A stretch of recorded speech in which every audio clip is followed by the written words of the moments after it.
इस फिल्म को ट्रोल करके बहुत से लोग वाना बी इंटेलेक्चुअल बनने का ट्राई करेंगे। दूसरे इस मूवी को ब्लाइंडली अच्छा बता के बस हर्षवर्धन के नाम पे व्यूज छापेंगे और हर्षवर्धन राणे फैंस के लिए तो ये मस्ट वॉच है ही। मगर एज अ मूवी देखे तो ये शुरुआत के दो एक्सट्रीम ओपिनियंस के कहीं बीच में स्टैंड करती है। ना तो ये थ्रू आउट क्रिंज है, ना सनम तेरी कसम लेवल की मास्टरपीस। तो कैसी है ये मूवी, आ जाओ जानते हैं। तो मूवी शुरू होते ही सबसे पहले अगर कोई चीज नोटिस होती है तो इसकी प्रोडक्शन वैल्यू। मतलब सनम तेरी कसम की सक्सेसफुल री रिलीज के बाद प्रोड्यूसर्स को Harshvardhan Rane as a main hero, as a brand पे कॉन्फिडेंस तो आ गया है और उसी हिसाब से ये मूवी बहुत से जगहों पर विजुअली काफी रिच दिखती है। मतलब फॉर एग्जांपल जो मूवी का पहला सॉन्ग है तू मेरा है, वो छातों वाला, जहाँ पर सोनम बाजवा और हर्षवर्धन राणे पहली बार मिलते हैं, उसमें जो कलर्स की चॉइस है, उसमें जो लेंसेस की चॉइस है, मतलब तुम में से बहुत से लोगों को पता नहीं होगा मगर वहाँ पे एक अलग तरह की लेंस यूज करी है जिसे एनोमॉर्फिक लेंस कहते हैं। उस गाने में अगर तुम नोटिस करोगे तो गाना देखने में बहुत अच्छा लगेगा, मगर वो क्यों लगेगा? तो वो उस लेंस के कारण। उस लेंस से एक स्पेशल तरह की फ्लेयर निकलती है, मतलब लाइट से एक ऐसी आधी हॉरिजॉन्टल रोशनी निकलती है, तो इसकी वजह से वहाँ के विजुअल्स काफी रिच दिखते हैं। और जो कलर्स भी है, रेड लाइटिंग है,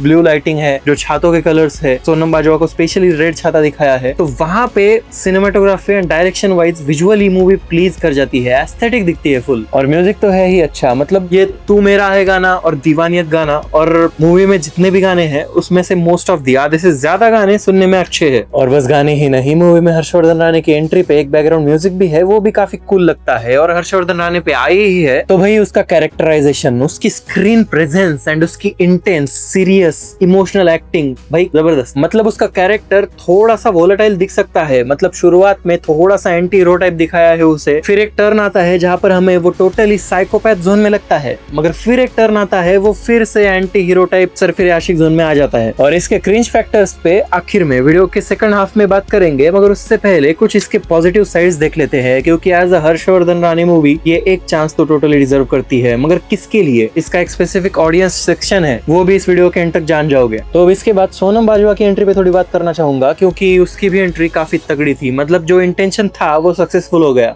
मेकर्स का। जिस गाने पे एंट्री कराई है, जैसे जैसे शॉट्स दिखाए हैं, जो विजुअल्स है, जो सेट है, विजुअली गाना टोटली अपने टारगेट ऑडियंस में आग लगाने में कामयाब रहता है। जिसके बाद इस मूवी के डायरेक्शन से कुछ लोगों को कुछ जगहों पर कंप्लेंट हो सकती है, जैसे कुछ जगहों पर टीवी सीरियल वाइब आना या फिर थोड़ा सा बिलो एवरेज लगना, मगर डायरेक्शन कहीं पे भी इरिटेटिंग जोन में नहीं जाता। और इस मूवी में दिखाई गई एक छोटी इंटरेस्टिंग डिटेल की बात करें जो तुम्हें कोई नहीं बताएगा, तो इस मूवी में जॉन इब्राहिम का एक ईस्टर एग है। मतलब अगर हर्षवर्धन राणे के सच्चे फैन हो तो तुम्हें पता ही होगा, हर्षवर्धन राणे जब पिज्जा डिलीवरी करते थे तो जॉन इब्राहिम पे घर पे उन्होंने एक डिलीवरी करी थी और तब से उन दोनों की पहचान है और दोनों का काफी तगड़ा भाईचारा है। तो इस मूवी में इनडायरेक्टली जॉन इब्राहिम का नाम दिखाया गया है। मतलब एक दिलबरा नाम की मूवी होती है, सोनम बाजवा का हीरोइन का रोल है, तो उसकी एक मूवी है, तो उस मूवी के राइटर्स एंड डायरेक्टर का नाम John Deshmukh and Riteish Abraham ऐसा दिखाया है जानबूझ के। जिन दोनों नामों में से एक एक नाम उठा ले तो जॉन इब्राहिम का नाम दिख जाता है। मगर अब आते हैं इसके डायलॉग्स पर, क्योंकि कुछ जगहों पर डायलॉग्स काफी इंटरेस्टिंग हो जाते हैं। मतलब शायरी बहुत सी जगहों पर है डायलॉग्स के नाम पे, जो बहुत सी ऑडियंस को इंटरेस्टिंग लग सकती है, अच्छी लग सकती है। जिनको कनेक्ट कर गई उनको तो किलर है भाई, और जिनको नहीं उनके लिए क्रिंज। मगर जिस इंटेंसिटी से हर्षवर्धन राणे उस डायलॉग्स को डिलीवर करते हैं, उनकी जो आंखें है, आंखों की एक्टिंग है, उसे कोई क्रिटिसाइज नहीं कर सकता। अब ओवरऑल इसकी स्टोरी लाइन से मुझे कुछ ऑब्जेक्शंस हैं, मगर उसे आगे बात करेंगे। मगर उससे पहले इसकी स्टोरी लाइन की जो राइटिंग है एज अ बिजनेस पर्सपेक्टिव काफी क्लेवरली करी गई है। मतलब मॉरल्स, एथिक, लॉजिक सब साइड को रख दो, एज अ बिजनेस व्यू देखे तो क्या इस मूवी की स्टोरी, क्या इस मूवी की राइटिंग एक सेक्शन ऑफ इंडियन ऑडियंस को कनेक्ट करेगी?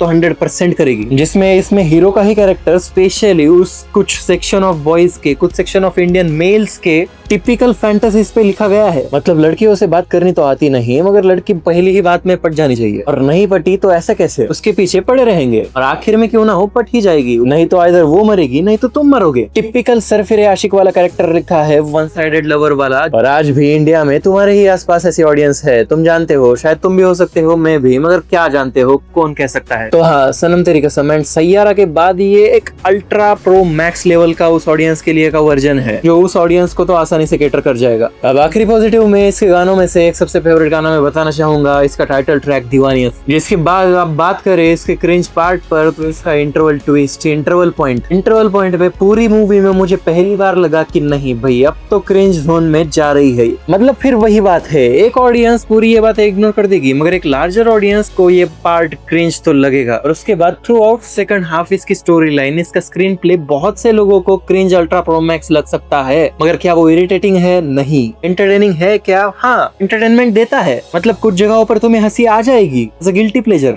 और हर्षवर्धन राणे की एक्टिंग के बदौलत कुछ जगहों पर तुम कनेक्ट भी कर जाओगे। मगर एज आउटसाइडर, न्यू कमर, ज्यादा चांसेस होते नहीं है। जो ऑप्शंस है उसी में से चूज करना रहता है। तो हर्षवर्धन राणे ने अपनी तरह से 100% दिया है। मगर through out second half story line का आइडिया तो इंटरेस्टिंग था देखो, मगर एग्जीक्यूशन थोड़ा सा लैक कर जाता है। मतलब वो दशहरे के 10 दिन तक का आइडिया ठीक है, बहुत लोगों को मेलोड्रामेटिक लग सकता है, मगर इंटरेस्टिंग तो था, कुछ नया तो था, मगर एग्जीक्यूशन उतना कन्विंसिंग नहीं था। मगर फिर वही बात है, इस मूवी के गाने उस पोर्शन में भी इस मूवी को बचा लेते हैं। तो एज ओवरऑल प्रोडक्ट ये मूवी कहाँ स्टैंड करती है? देखो, इसमें बुराई करने के लिए तो बहुत बातें हैं जो तुमने अभी तक कुछ सुनी ही, मगर उन बातों को कुछ बातें ओवरशैडो कर जाती है। जैसे हर्षवर्धन राणे का एफर्ट, उसकी एक्टिंग, उसका स्क्रीन प्रेजेंस। दूसरा, इसका म्यूजिक। कुछ गाने उतने अच्छे नहीं है पता है, मगर कुछ गाने काफी अच्छे हैं जो इस मूवी के लैकलस्टर पोर्शंस में भी मूवी को थोड़ा सा अपलिफ्ट कर देते हैं। और हाँ, कुछ जगहों पर क्रिंज होते हुए भी एंटरटेनमेंट वाइज ये मूवी ज्यादातर लैक नहीं करती। मतलब एक वन टाइम वॉच तो जरूर बनती है। तो तुम्हें याद ही होगा, पूरे वीडियो में मैं कह रहा था एक सेक्शन ऑफ ऑडियंस किसको ये मूवी देखनी चाहिए।